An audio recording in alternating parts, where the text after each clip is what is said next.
Hi, Tricia. Thank you so much for coming on and chatting with me today. I am so looking forward to this conversation. Thank you so much, Brittany, for having me here. And I am so looking forward to this too. I really I am. can't wait. I want to know, well, first, I guess let's start off with your background, how you went from more traditional SLP role to myofunctional therapy, and then we'll get into the really fun stuff with your Oh, books. great, great. So I've been a speech language pathologist for about 30 years.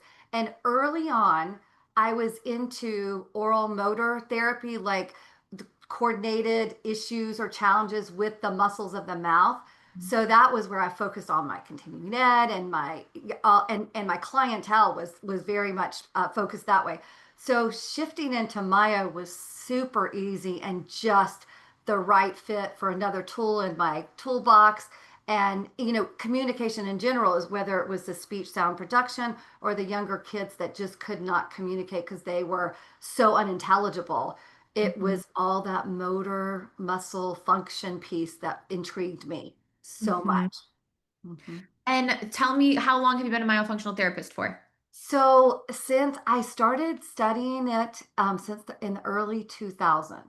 Awesome. So Wow. yes, so over 20 years of that, I was trained, took any kind of training I could get at the time, and just like it, just give me, give me, give me. So I've been assessing and treating in my private practice for over 20 years. Amazing.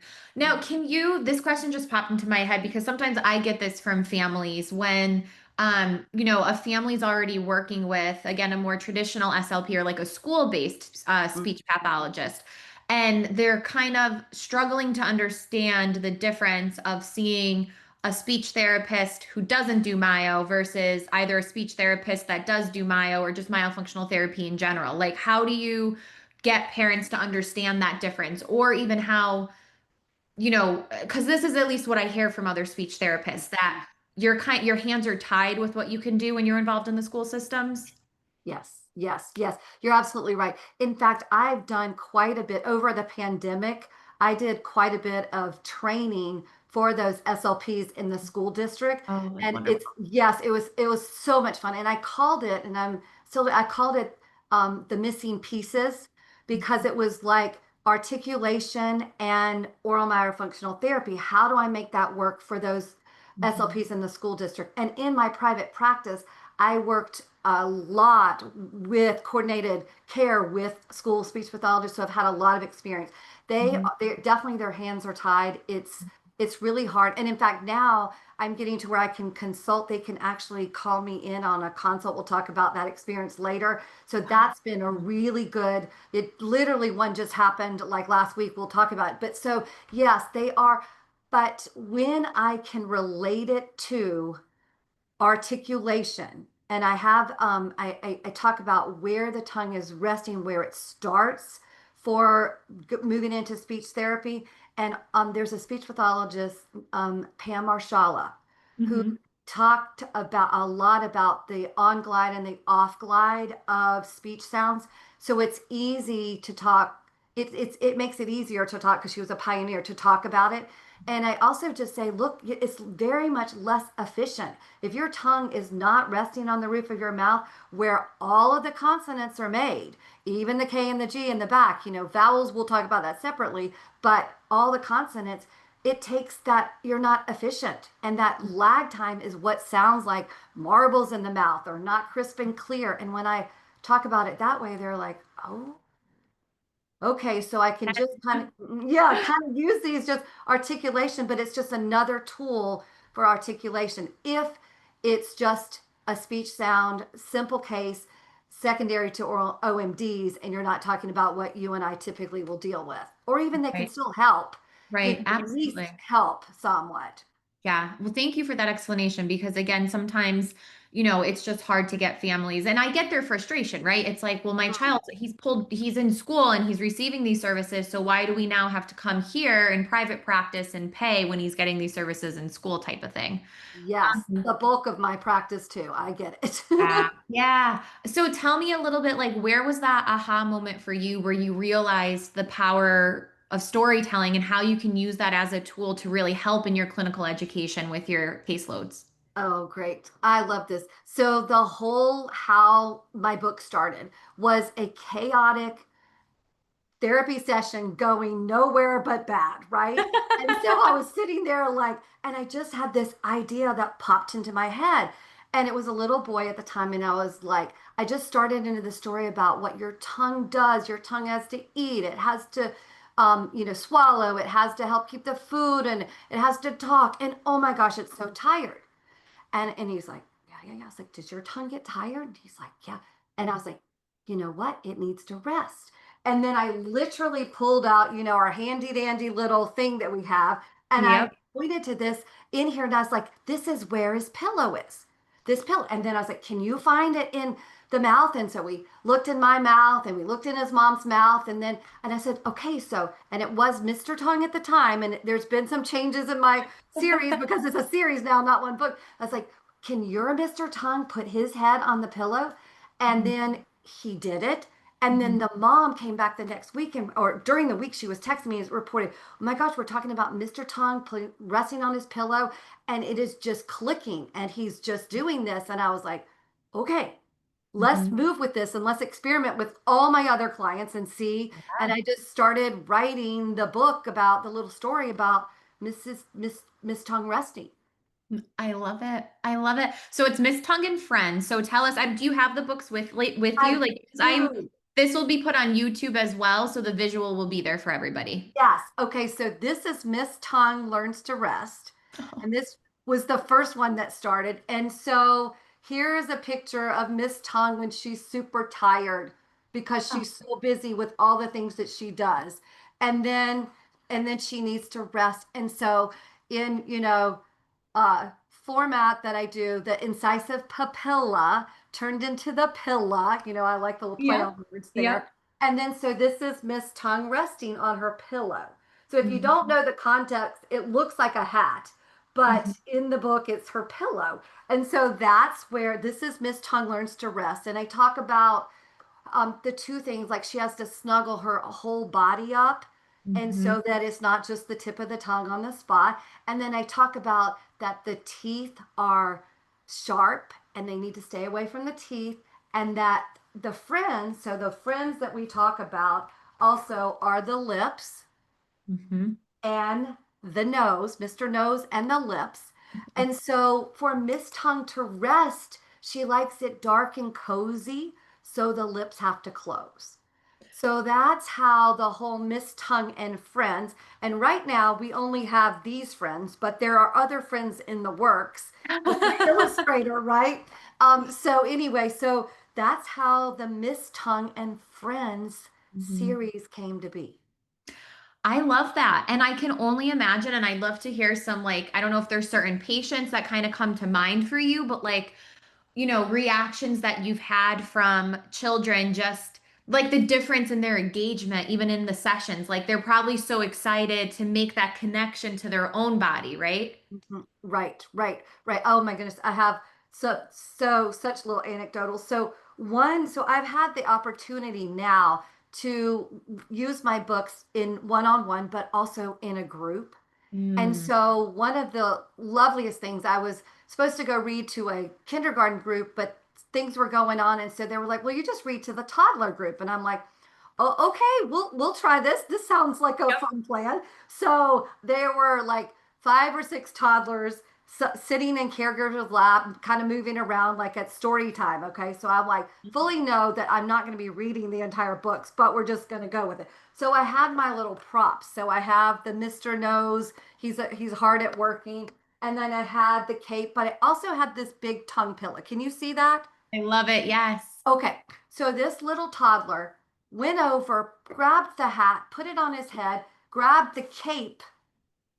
We'll talk about Mr. Nose's cape for his super secret superpower. Gave me the cape and then took this lip around to each one of his classmates and put it in front of their faces to tell them to close their lips. Oh my I gosh. was just astounded. I was just Yeah. like, oh, I still get chills about it because it was just amazing. My husband was videoing me and he was just like, did you just see that? Oh my gosh. That's amazing. Yes. And so recently, like when I was doing that professional consult, it was really actually to help with the evaluation and make sure the treatment plan was going to go well. Well, the little girl was a little apprehensive that I was in her speech room with her speech teacher, right? I did not belong. She was about 5 years old. And her teacher, the speech teacher, had bought my books and Mhm. had wanted them. And I had them with me. They were on the counter. And I was like, it's like, okay, well, here we go. She's like, look Uh-huh. at me like, what are you doing? I said, do you see these books? And she's like, would you like to see one? And I spread them out. It's like, pick one. Which one do you want? So she picked this one first.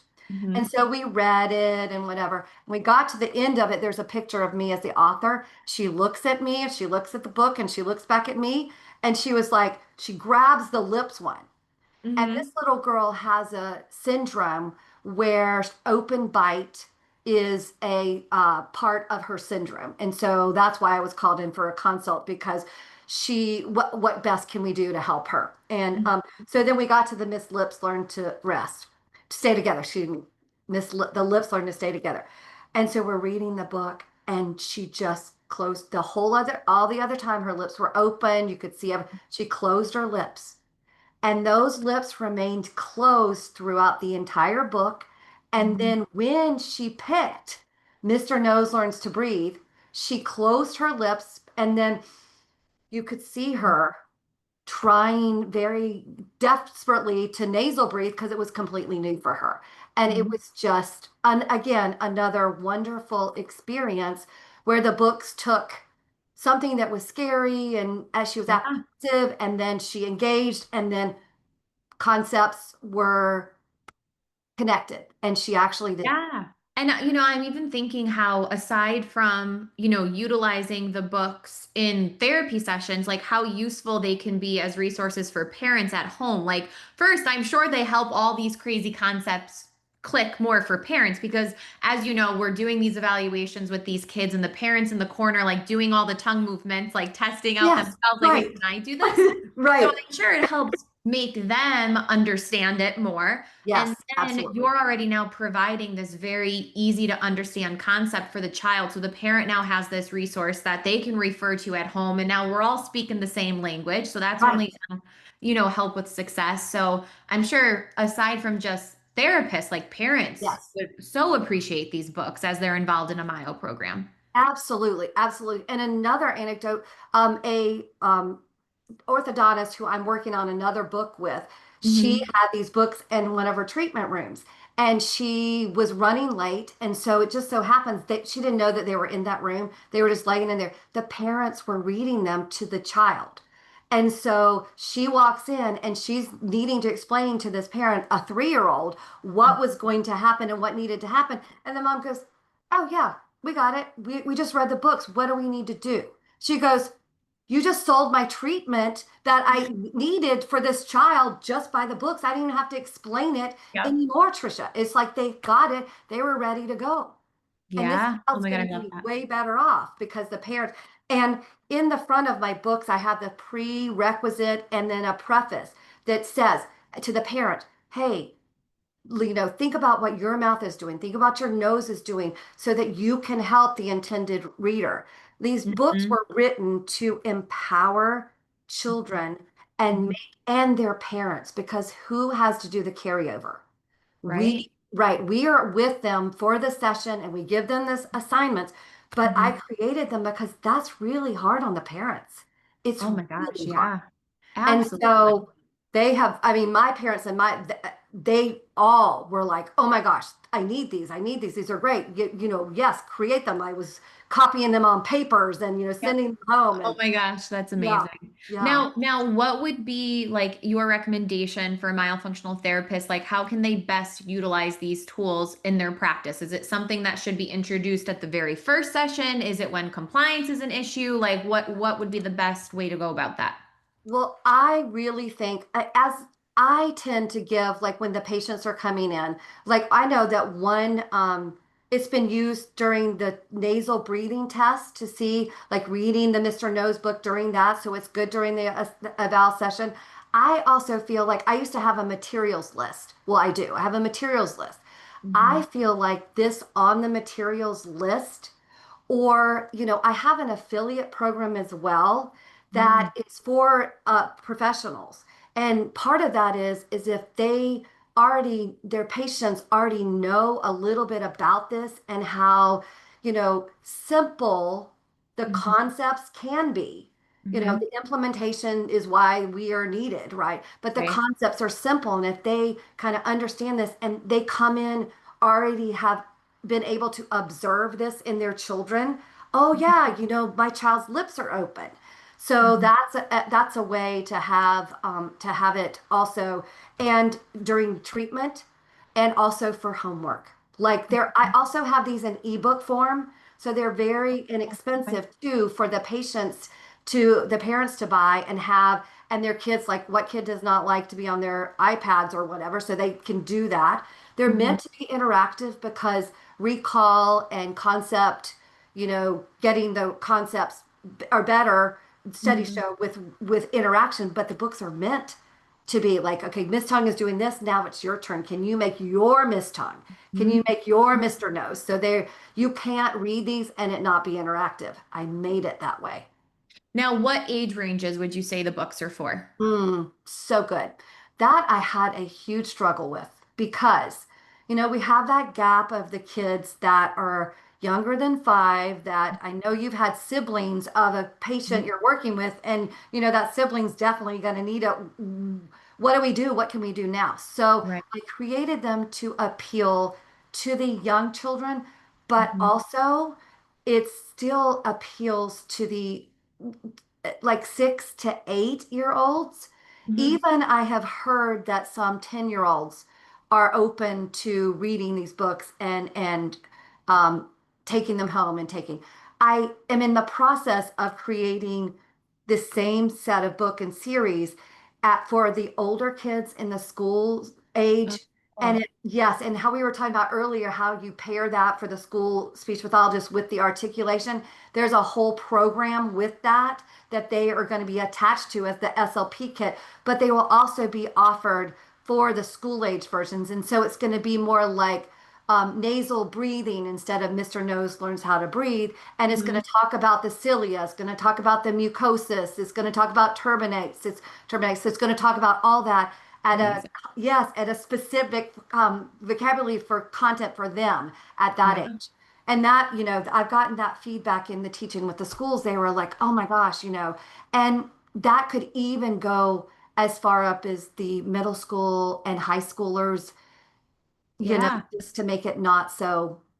Well, I think similar to like that first little girl that you were talking about, like it could make their, again, I mean, I'm not a speech therapist, so I don't know what the environment feels like, but my guess would be that a lot of these kids come in more so feeling intimidated in the beginning because they know that people can't understand what they're Yes, saying or they, what did you say? Can you repeat that? So there's already probably something attached to that. So if you're yes, able to get them feeling comfortable and engaged and doing it in such a fun way, I'm yes, sure that that openness to even yes, just working with the speech therapist happens yes. sooner.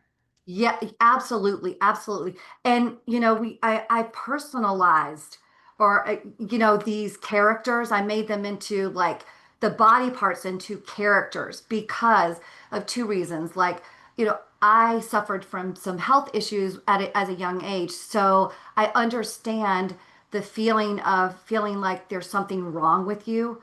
So Mhm. my lens has always been with that for Mhm. the kids to make them feel like that they're okay and to empower them. So I would always talk about, let's have your brain talk to your Yep. tongue and tell it these things. And there's Mhm. also something called mechanistic metaphors, Okay. okay? And it's like it's in the literature about story writing and but anyway, it's like using and scientifically either, but you use like the body as it's a machine, and you Mhm. break it down into the little parts and they Mhm. work as a whole. And we are trying to do that as a myofunctional therapist. That's what we do, right? That's what we're trying to get them to like work with this tongue, get in the position and breathing so that the rest of their body is going to be healthy.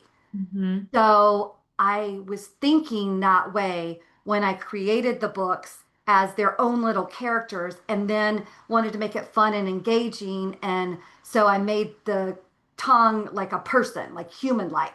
and the Yep. nose human-like, and the I even have one of the jaws going to be later on in the teeth in the Oh, so other book I'm cool. doing. So they are going to be personalized as well or Now humanized. we have it's Miss Tongue, Hmm. and then what is the nose called? He's Mr. Nose. Mr. Nose. Look how adorable with the cape and the hard hat. I love it because he's always hard at work. He is. And the cape is there because what he has, I tried to explain the purpose and of nasal breathing to this age group as secret superpowers. Because you can't see them, they're in the nose. They are not, Mr. Mouth does not have them, but Mr. Nose does. And so Mhm. that's the hardworkingness and the cape. That's why those two I love it. are associated with him. Hmm. Love it. And then the last one is the lips. The lips. So Okay. the lips, there's a picture in here where the lips are looking. Oh, there's a couple of things that to point out that they're looking in the mirror at the amazing lips because it's very easy to visualize this. Nasal breathing and tongue resting positioning, not so easy to visualize, but this is. And the lips, I even slid in there that they try to practice staying together when the teeth are chewing. I just I love that visual. I slid that in there because we want them to chew with their mouth closed. Yes. So that was, I was like, how am I going to put this concept in there? But, and then in all the books, there's all this celebration about the lips did this, and then they did what they were, their jobs and the important jobs. And then the celebration at the end with the parents that the kids have done the same thing with their own Miss Oh Tongue my and their gosh. own Mr. Nose. That is so fun. And it's talk to us a little bit about like the process as you continue to like develop new characters and whatnot. Like, are you getting the inspiration from your own, like just clients in your practice and your everyday practice? Like, are you artists? Are you drawing these out? Like how you seem so creative, so I need to know Oh, everything about it. well, thank you for that. Thank you for that. Okay, as far as my inspiration, a lot of it comes from all the years of doing Mayo, the things that worked really well, and mostly the things that were challenging. That's kind of where I'm coming from. And also, as I said before, that gap of the kids, since OMDs happen throughout a lifespan, from birth to 5 for direct, they can cognitively understand it. That's a lot of time, right? And so that's, and also my inspiration comes from like other professionals because Mhm. like I have a colleague friend who's an oral surgeon and he's like, so I also did Miss Tongue Learns to Dance. And so Oh, yes, so this one is about jaw and tongue disassociation and also the foundational movements for tongue range of motion, maybe pre and post phrenectomy. It was a little controversial because, that has to be personalized, right? However, I was like, this poem just came to me and I was like, I have to do it. And it came out because she stuck like bubble gum on a shoe because she can't move. oh. Yes, and she wants to fly high as a like kite and dance like the other tongues do. So anyway, Mhm. so back to my inspiration. So in showing this and talking to other people, they'll have an idea, or I'm listening to a podcast and I'm like, oh, I could write a book about that and explain that concept to the young kids in the see the my kind of system or whatever my brand and my pattern that I'm doing. I'm like, oh, I can write one about that and respiration. I got that, and it's just and I truly like this was my year to get some more understanding, train, and feeding Mhm. because Oh, I cool. want to do something like this with Miss Tongue in the feeding. Yeah. Oh my gosh.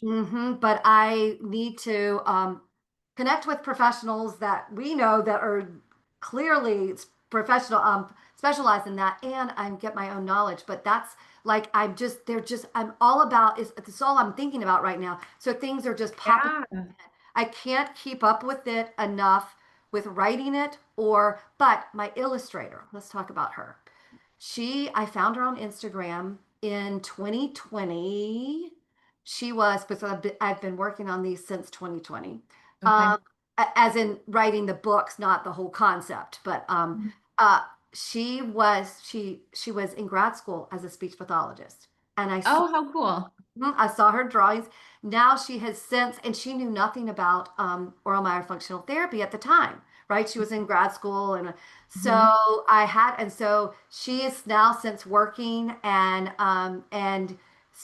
still like I got her back in to do some more illustrations for me after she got through her CFY and all of that kind of stuff. Yep.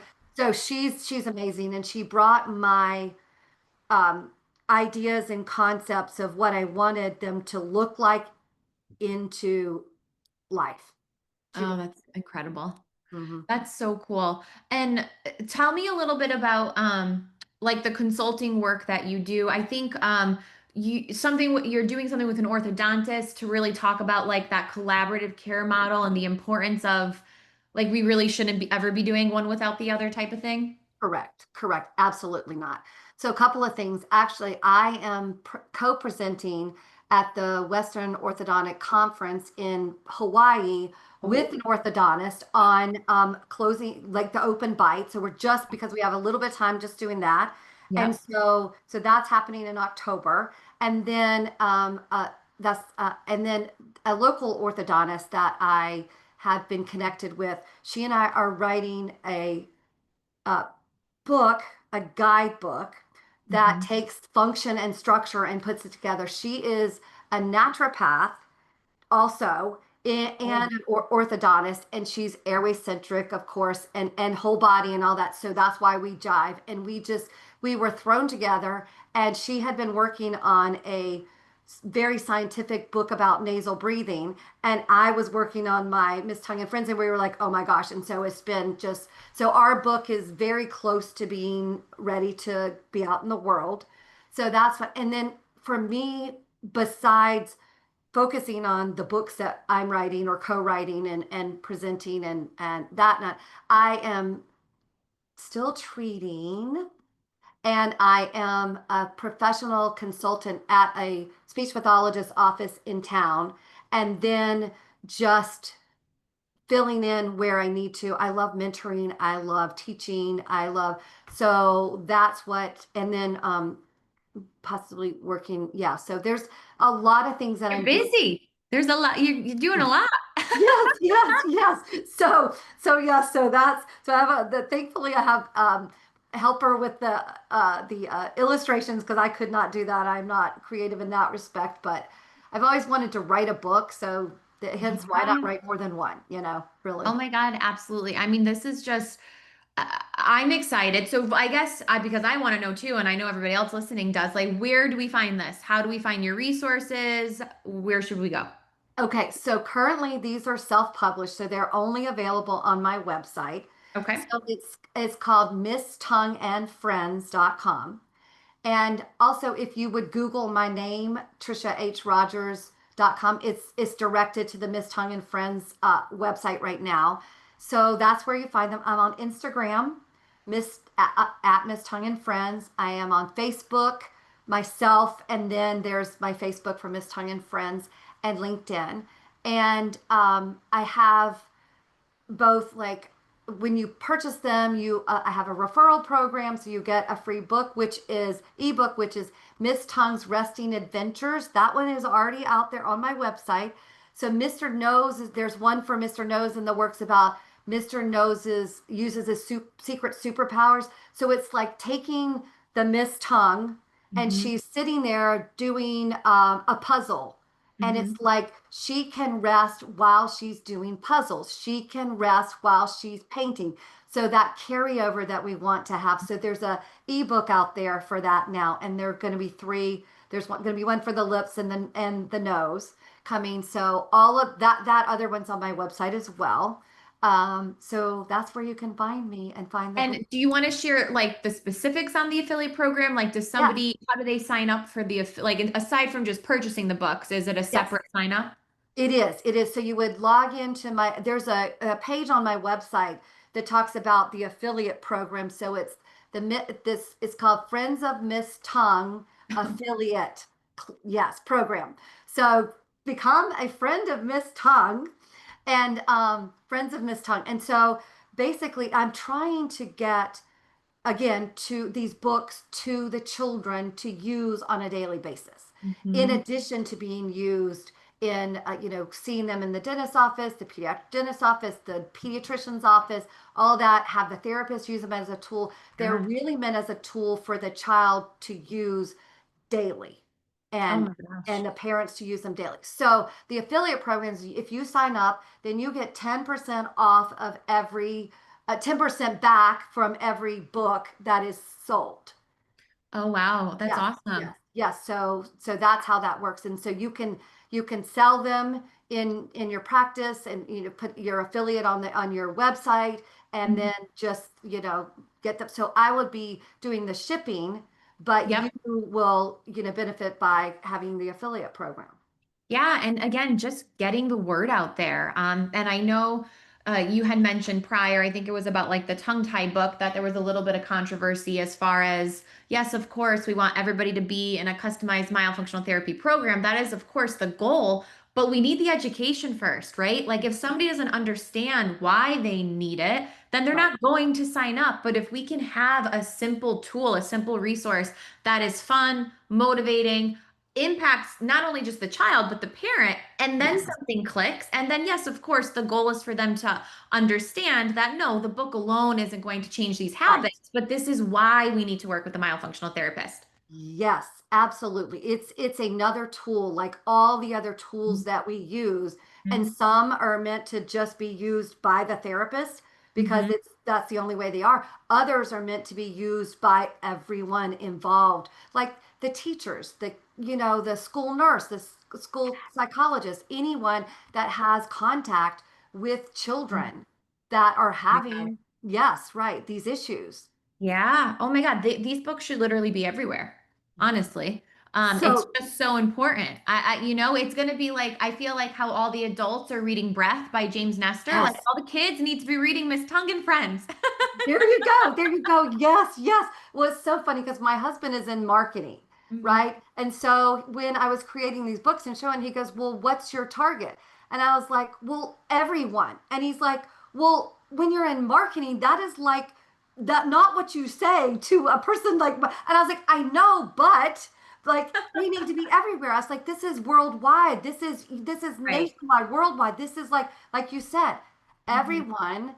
Hmm. And there's so many Hmm. that can benefit from reading about this and Yeah, learning about it. And absolutely. If you can leave the listeners with a tip for making therapy more memorable or keeping children more motivated and engaged. I mean, you've been doing this for so long, so I'm sure so many would benefit from hearing, when I teach, I always say to people, like, learn from my mistakes. Like, don't do what I did. I'm going to tell you what to do now, what actually works. Don't waste your time right, on trying to figure it out yourself when there's people that have already done it and figured it out. So tell right. us a little bit, how a tip that they can do to keep their younger ones engaged.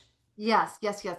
Well, in the sense of like trying, like sometimes like I would be so focused on wanting to get the child or the student to be able to do this function that was so important to them. And so getting like relaxing yourself and thinking about like another way that's more engaging, more fun or whatever, and take the burden off of yourself, like what I didn't have was what these books that I created, something, because Mhm. making it into a story, any therapist that's doing this can take something and make it into a story to pop in their head, like, and Mhm. kids like turn it into like a hero or something like that, but like interactive and memorable and just storytelling. Like, Mhm. seriously, you don't have to like have authored or printed or whatever, because these things can just pop into it,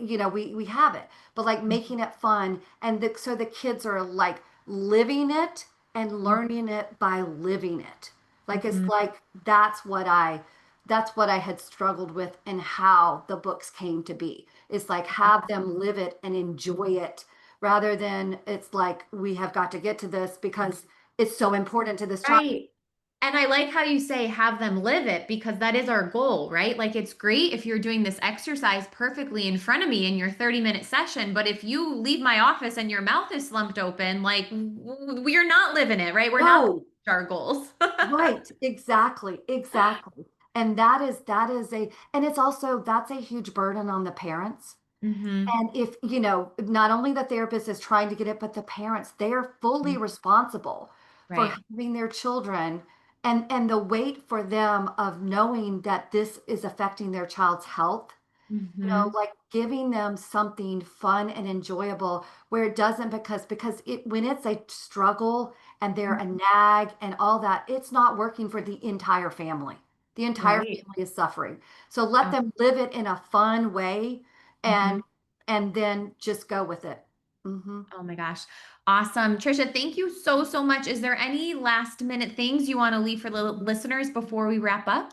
Well, just thank you so much, Brittany, for having me here and spreading the word. And I'm overjoyed to have this time with you. And Yes. listeners, just like go forward with it. You've got this. And I hope this tool is helpful to your patients and your kiddos and your parents and the healthcare providers. Let them read it.